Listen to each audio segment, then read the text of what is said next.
Valdez. Clap, everyone. Ginger Valdez was the Entertainer of the Year in 1988 in New York. Was also the one in pageants, Manhattan Continental 1989, Miss Latina Continental 1994, and most recently Miss Broadway Elite in the top 10 in 2011. However, and Ginger is legendary in Chicago as the first trans Latina outreach worker in Chicago doing HIV/AIDS work. And this is in 1997, people. So, welcome Ginger Valdez.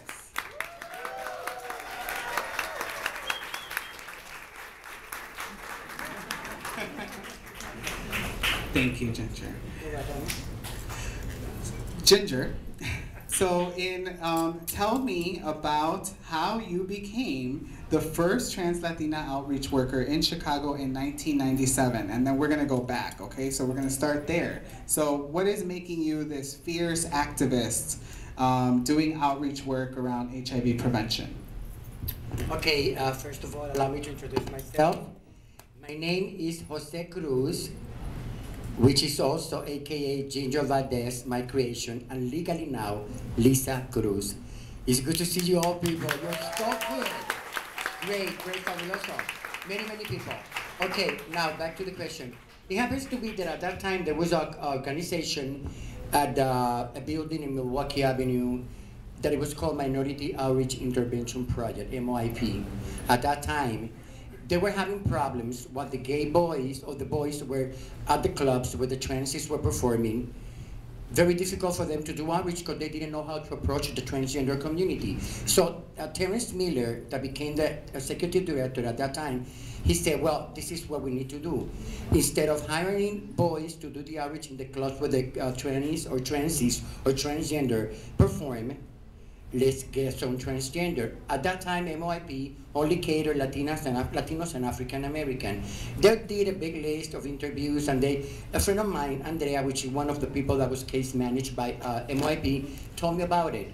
At that time, it was the year prior to that, I came out of prison. I was in prison, and I'm going to tell you the real story. I was in prison because I did 2 years in the state penitentiary, Illinois River, for retail theft. I have done it all, trust me. I have done it all. Whether it was a life that posed me or put me through go to that, or it was my decision, it doesn't matter. I have done it all. So I said when I came out of jail, I didn't want to do this anymore because this is tiresome. It's humiliating to me and to my family. And I want to do something constructive, which I have done before. I was a fashion designer in New York. I made a lot of money. I have 2 years in Fashion Institute of Technology, 1 year in Carlota Alfaro, for the Puerto Ricans that know who she is. So I had a trade. So why did I need to do all this? I said, okay, let me try. I went to MIP. I got interviewed. There were 31 interviews. I was number 31. And that was on a Friday. And Monday, Terrence Miller, executive director of MIP at that time, sent me a letter stating that I was the one hired. So that's how I started doing outreach. Being in MIP, and usually for most of the organizations, when they have another job openings inside the organization, they offer first to the employees, and at that time, they needed to do case management for African American drug abusers in the south side of Chicago. And guess what? Terrence said, Ginger, you're good. And when you like to do something, you do it the best way you could, and it's real good. So we're gonna try with you, but you have to get a car. And I said, damn, I get a car. Well, let me call La Cueva, let me call Circuito, let me call all these clubs and get bookings all over because I don't have that kind of money. But I did got the car. And I got the position, and I did case management in the South Side for African Americans only, substance abusers in Washington and Jefferson Park, I remember now. So that's how I became that supposed to be legendary first Latina transgender outreach worker. That, by the way, here are the 2 persons that made that happen, not only myself, Robert Castillo. Because of you, I remember you went to my apartment in La Milwaukee and Sawyer, and you said, you know what, we need to do an interview for you because supposedly until now, you are the first Latina transgender outreach worker in the history of Chicago since DA's pandemonium. And then you spoke to Miss Tracy Baim, Thank you so much, Tracy. It's so good to see you. And at that time, I don't know if you still have it. I haven't been connected for a while. You have that magazine in La Vida. Yeah. And you took a couple of shots with the camera in my apartment. Me, I remember it was the Peter shining dress. I don't know why. And I had curly hair, very La Conga. And yes, and I was like, but that was the trend anyway. What can I say? And you made it because of you. I became, because of Robert Castillo, Tracy, Baim, I became that Ginger Valdez, first Latina outreach worker in the history of Chicago. Thank you to both of you so much. And it's always so good to see you again. Great. Ginger, in 1971, how old are you and where are you coming from and why? No, you did not. Gentlemen, you're supposed to not. Excuse me. Gentlemen, don't ask a lady how old are you. But that's trending now, so I'm going to let it pass by. Okay. Well, I was born in September 23rd, 1949. I was 21 in 1971. I moved to New York because I used to work with a show very similar. If any of you knows the Baton Show Lounge, there was something like that it was stated for years in the North Puerto Rico, El Cotorrito.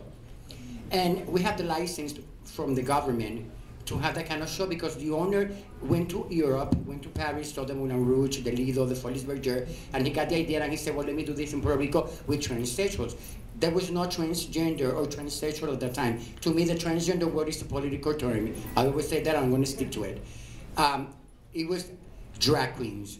In Puerto Rico at that time, there was no silicone, no hormones, none of that. In New York, yes, not in Puerto Rico. So he gathered a couple of dancers, boy, which I was one of them, and they put a fierce production together, which we traveled. I went to Venezuela, I went to Panama, name it, Canada, Dominican Republic, Chicago, New York. We used to come here in Humboldt Park.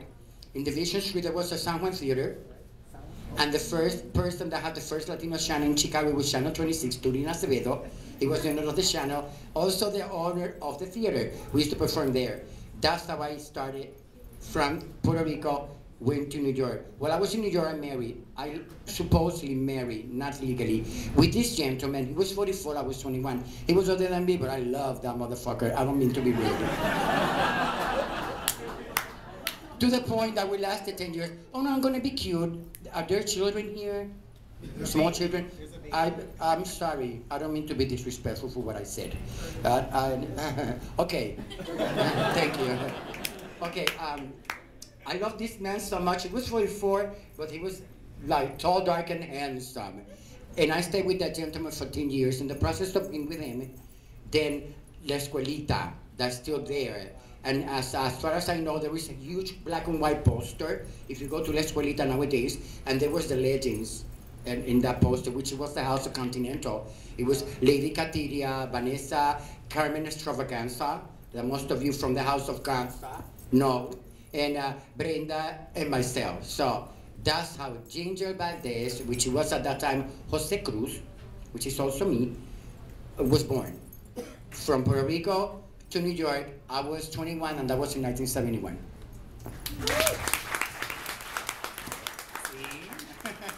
Look at being true. There was a purpose for that. I know. You know, Ginger, you've been very open about your HIV positive status, and I wanted to talk about 1985 when you find out that you're HIV positive, and we've had that discussion about you know, that this isn't a secret, right? And so you've been very open about it. Can you share a little bit about that experience? Yeah, it happened in 1985, and it was a spring, and at that time I lived in Staten Island, New York, and about 5 to 6 blocks away from where I lived. I live 5 blocks away from St. George Port, which is the Staten Island ferry, comes in and goes from Staten Island to Manhattan, back and forth. And I decided to take the test. I worked an escort, and there was a magazine called the Screw Magazine, and I was sending, you know the whole story, Roberto. There was a magazine called the Screw Magazine, which since Giuliani, it was banned, And they have a section called the TV Guide where all the TVs and the transvestites and the transsexuals will post their photos, not naked, but lingerie and then names and numbers and measurements. And I worked at escort, so I was doing clients using rubbers, but you never know. You know, it's always good to make sure that prior to that you didn't commit an act, that you didn't, and most of us had, and at least I'm talking about myself, that's what I'm trying to say. And I said, well, let me have the test. So when I got tested, when I went back to get the results, I was positive. I'm gonna be very honest with you. There are many people that I know in the community, friends, including relatives. My sister in September is gonna be a year that passed away due to HIV. And I feel, I didn't felt sad for, I don't know, I would like to know why I didn't went crazy or I even thought about committing suicide. None of those things happened, it went through my mind. I think I was kind of like blocked or mentally wasted at the moment, like, and then I said, no, it's not over. Because if this is the very beginning of this, I know something better is gonna come up too. So I'm gonna deal with this as if I'm gonna flow through it. Let me see what's gonna happen. Most of the people within the community have a very wrong idea about the transgenders or the transsexuals lifestyle. And some of you, if you do, I respect that, I don't condone you, but so most of the time, and a big percent is true, most of these transsexuals are thrown out of the family because in the Latino culture, when the father knows that the son is gay, not only he's gay, he's dressing up as a woman, it's more different. That when your father sees you with a mustache and a beard and a muscle, and he knows that you're gay, but somehow he is more likely that he'll accept you than he'll accept me.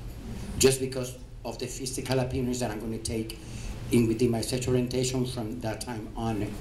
So most of them are not able to go to school, and it's more difficult for us, the transsexuals, to get what we want than most of you lesbians and gay men. It is very difficult. A big percent more difficult. So, but I was always the type of transsexual that I always like to read, I always like to get input, because it was very important to me. I was the type of children that it was like finicky, and you can tell that I was gonna be a little sissy down the block, but I was very smart. I always like to read, great grades. I became honor, all of those, I did all of those. Being that little, hi, how you doing? Let's play baseball. And throw the ball like, very that, okay, I did all that. Most of all, I had done it. Because I didn't realize that I was a transsexual in process. I'm gonna tell you another story about me. I'm gonna tell you a secret about me that it might surprise most of you. If I wouldn't have the opportunity to go back in time and outdo all this, I would have done it.